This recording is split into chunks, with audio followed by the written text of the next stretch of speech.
Les jeux de hasard illicites ont toujours existé en Côte d'Ivoire. L'émergence des nouvelles technologies a amplifié le phénomène. Comment l'État ivoirien s'organise pour réguler le secteur qui génère plus de 40 milliards de francs CFA par an?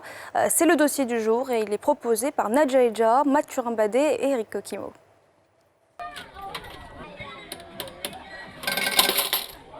Ce jeu, dénommé abusivement casino, est classé parmi les jeux illicites en Côte d'Ivoire. Pourtant, en toute ignorance, ce jeune le pratique depuis plusieurs années.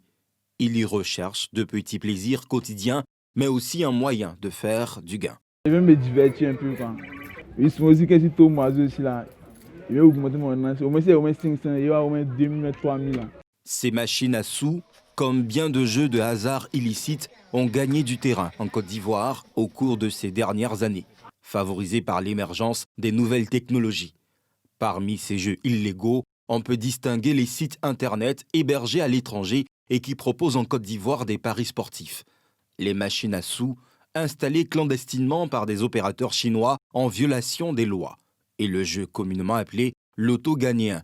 Dans l'ensemble, ces jeux font perdre plus d'1 milliard de francs CFA par an à la fiscalité et mettent à mal le secteur des jeux de hasard, contrôlé par la Loterie nationale. On a pas mal de produits qui souffrent aujourd'hui de la concurrence déloyale.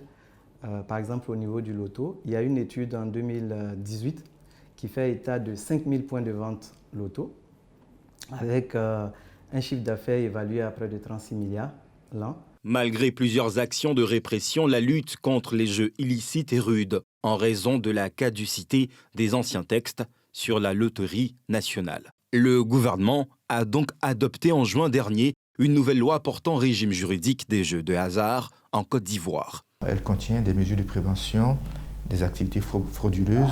Elle institue également une autorité de régulation.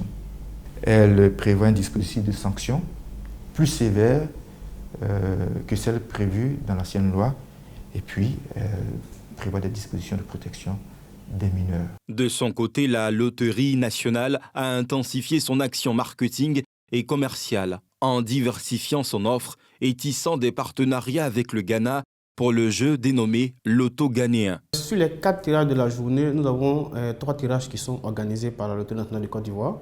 Et nous avons le dernier tirage, celui de 18h15, qui est un partenariat entre nous et puis la Loterie nationale du Ghana. Ça a été vraiment bien accueilli par la population. La possibilité est aussi donnée aux détenteurs de jeux illicites Loto ghanéens d'intégrer le système de la Loterie nationale. Nous réceptionnons les demandes et notre équipe commerciale va la valider d'abord en visitant le point de vente.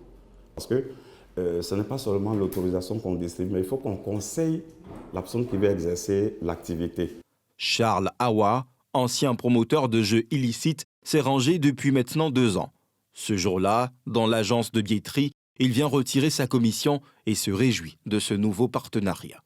Si tu gagnes tes millions, tu donnes ton ticket et on te paye. Quand tu gagnes, il n'y a pas de rendez-vous.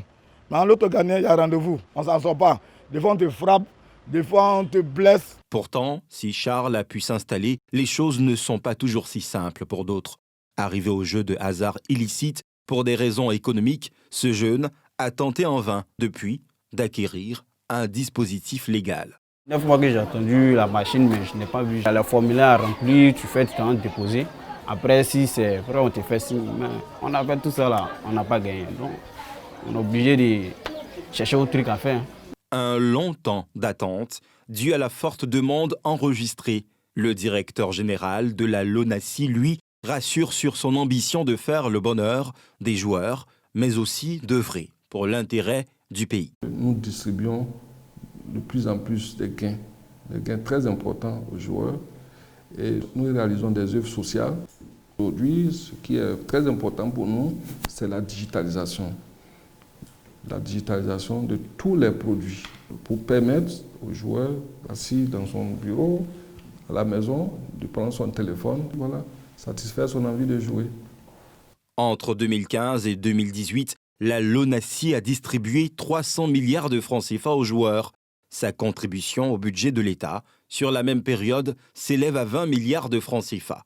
En outre, 3 milliards de francs CFA ont été investis dans des projets communautaires entre 2015 et 2019. L'entité célèbre au cours de cette année 2020 le 50e anniversaire de son existence.